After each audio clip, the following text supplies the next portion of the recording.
শিক্ষা দুর্নীতি কাণ্ডে অভিষেক বন্দ্যোপাধ্যায়কে ইডির তলব নিয়ে রাজ্যের মন্ত্রী দিলীপ ঘোষ তিনি কটাক্ষ করে বলছেন, যেখানে যত দুর্নীতি সব জায়গায় ওদের হাত আছে, যেমন তথ্য প্রমাণ মিলবে তেমন ভাবেই এগোবে তদন্ত।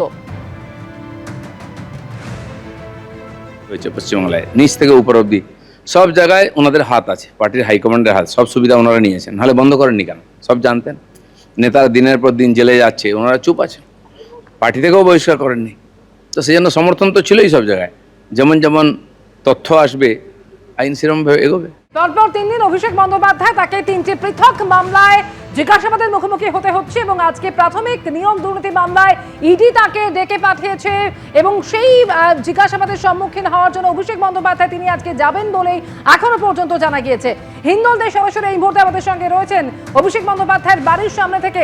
হিন্দল, আজকে ইডির তরফে ডেকে পাঠানো হয়েছে অভিষেক বন্দ্যোপাধ্যায়কে, সেক্ষেত্রে তুমি তার বাড়ির সামনে রয়েছো, কোনো রকম তৎপরতার ছবি কি চোখে পড়ছে এখনো পর্যন্ত? একেবারে অমৃতা, তোমাকে বলে রাখি, তুমি জানোই ইতিমধ্যে প্রকাশও যেটা বলছিল যে এই ইডি তাকে কিন্তু রীতিমতো নোটিশ পাঠিয়েছে এবং সেই নোটিশ অনুযায়ী কিন্তু অভিষেক বন্দ্যোপাধ্যায় তিনি কিন্তু সিজিও কমপ্লেক্সে ইডি দফতরে হাজির হবেন। কেননা এই যে প্রাথমিকের নিয়োগ দুর্নীতি মামলায় এই অভিষেক বন্দ্যোপাধ্যায়ের নাম উঠে এসেছে, তারই পরিপ্রেক্ষিতে কিন্তু তাকে জিজ্ঞাসাবাদ করা হবে, সেই কারণে তাকে ডাকা হয়েছে। ইতিমধ্যেই সেই প্রস্তুতি কিন্তু একটা দেখা যাচ্ছে, সম্ভবত তিনি যেতে পারেন, যেহেতু সময়টা 11টা থেকে 11:30টার মধ্যে তাকে হাজির হতে বলা হয়েছে। সেই কারণে কিন্তু যেটা দেখা যাচ্ছে যে অভিষেক বন্দ্যোপাধ্যায় ঘনিষ্ঠ যারা আছেন তারা কিন্তু ইতিমধ্যেই প্রবেশ করেছেন এবং তার নিরাপত্তার দায়িত্বে যারা রয়েছেন তারাও কিন্তু ওপরে গিয়েছেন।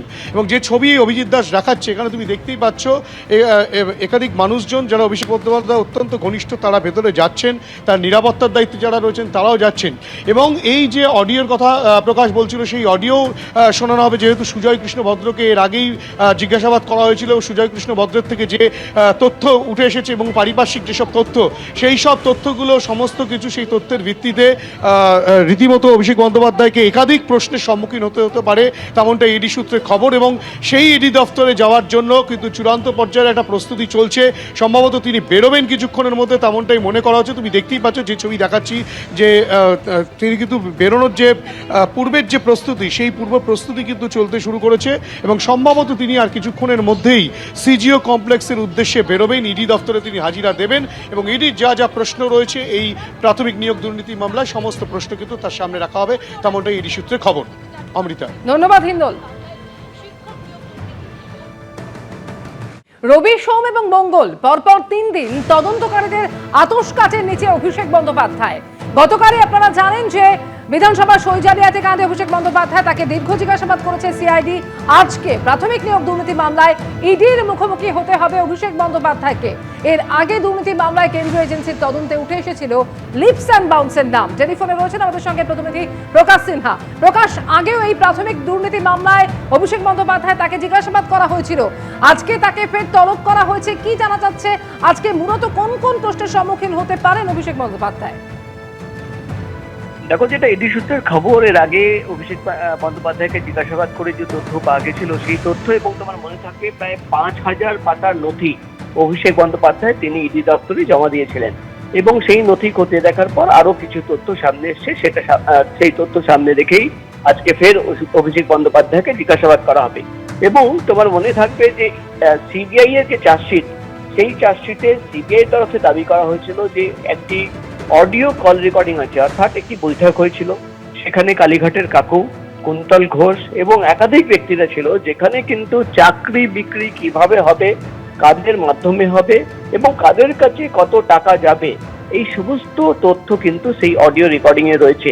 এবং সেই রেকর্ডিং শোনার পর সেখানে বারবার অভিষেক বন্দ্যোপাধ্যায়ের নাম কালীঘাটের কাকুর মুখে শোনা যাচ্ছে যে অভিষেক বন্দ্যোপাধ্যায়কে কত টাকা দিতে হবে, কত টাকা দিলে অভিষেক বন্দ্যোপাধ্যায় মানবে, কত টাকা দিলে অভিষেক বন্দ্যোপাধ্যায় কিন্তু মানবে না, এবং চাকরি বিক্রির রেট সেখানে ফিক্স হচ্ছে। অর্থাৎ ইডি তরফে দাবি করা হচ্ছে যে এই অডিও রেকর্ডিং শোনার পর তারা কিন্তু মনে করছেন যে অভিষেক বন্দ্যোপাধ্যায়কে এই অডিও রেকর্ডিং শুনিয়ে কনফ্রন্ট করা দরকার রয়েছে, জিজ্ঞাসাবাদের দরকার রয়েছে। যেহেতু তোমার মনে থাকবে কালীঘাটের কাকু সুজয় কৃষ্ণ ভদ্র, তাকে কিন্তু আগেই গ্রেফতার করা হয়েছিল, তাকেও জিজ্ঞাসাবাদ করা হয়েছে। কিন্তু সিবিআই তরফে যে বিস্ফোরক তথ্য পেশ করা হয়েছিল, সেখানে কিন্তু একটি বৈঠকের যে অডিও রেকর্ডিং, সেই অডিও রেকর্ডিং কিন্তু ইতিমধ্যেই ইডি আধিকারিকরা সিবিআইয়ের কাছ থেকে নিয়েছেন এবং সেখানে কিন্তু একাধিক চাঞ্চল্যকর তথ্য রয়েছে, যেটা সামনে রেখে কিন্তু আজকে অভিষেক বন্দ্যোপাধ্যায়কে তারা জিজ্ঞাসাবাদ করতে চান। মূলত অভিষেক বন্দ্যোপাধ্যায়কে প্রশ্ন করতে চান ইডির গোয়েন্দারা যে কালীঘাটের কাকু অর্থাৎ বিজয় কৃষ্ণ ভদ্র এই বৈঠকে, অর্থাৎ যে অডিও রেকর্ডিং তাদের কাছে রয়েছে, যে দাবি করছেন যে অভিষেক বন্দ্যোপাধ্যায়কে এত কোটি টাকা দিতে হবে, কি অঙ্ক তিনি বলে দিচ্ছেন, সেই বিষয় নিয়ে তার কি বক্তব্য, আর তার কাছে কোনো টাকা গিয়েছিল কিনা। এবং তুমি জানো যে বারবার এই গোটা তদন্ত প্রক্রিয়া অর্থাৎ শিক্ষা নিয়োগ দুর্নীতি মামলায় তদন্ত করতে গিয়ে লিপস অ্যান্ড বাউন্সের নাম উঠে এসছে। ইতিমধ্যেই কিন্তু লিপস অ্যান্ড বাউন্সের একাধিক সম্পত্তি অ্যাটাচ করেছে ইডি। লিপস অ্যান্ড বাউন্সের মাধ্যমে যে টাকা ঘোরানো হয়েছে, অর্থাৎ টাকা চাকরি বিক্রি, টাকা মানি লন্ডারিং করা হয়েছে, ইতিমধ্যেই কিন্তু ইডি তরফে অভিযোগ আনা হয়েছে। এবং যেহেতু অভিষেক বন্দ্যোপাধ্যায় তিনি কিন্তু সিইও ছিলেন লিপস অ্যান্ড বাউন্সের, এবং সেই কোম্পানির মাধ্যমে যে টাকা ঘোরানো হচ্ছে সেই বিষয় নিয়ে কিন্তু তাকে জিজ্ঞাসাবাদ করা, সব মিলিয়ে কিন্তু একাধিক প্রশ্ন রয়েছে, যেটা সামনে রেখে অভিষেক বন্দ্যোপাধ্যায়কে জিজ্ঞাসাবাদের প্রয়োজন রয়েছে। এবং তাকে আজকে সকাল 10:30 থেকে 11টার মধ্যে সিজিও কমপ্লেক্সে তলব করা হয়েছে। তিনি যখন আসবেন তাকে কিন্তু জিজ্ঞাসাবাদের জন্য একটি প্রশ্নের তালিকা রয়েছে, সেই প্রশ্নের তালিকা সামনে রেখে মূলত সেই বৈঠকে কালীঘাটের কাকুর মুখে যে বারবার অভিষেক বন্দ্যোপাধ্যায়ের নাম উঠে আসছে সেই প্রশ্ন, এবং যে 5,000 পাতার নথি খতিয়ে দেখার পর আরো টাকার যে লেনদেনের হিসেব সামনে এসছে সেই প্রশ্ন সামনে রেখে কিন্তু অভিষেক বন্দ্যোপাধ্যায়কে জিজ্ঞাসাবাদ করা হবে, এমনই খবর আমরা ইডি সূত্র মারফত জানতে পারছি। একেবারে এবিপি আনন্দ এগিয়ে থাকে, এগিয়ে রাখে।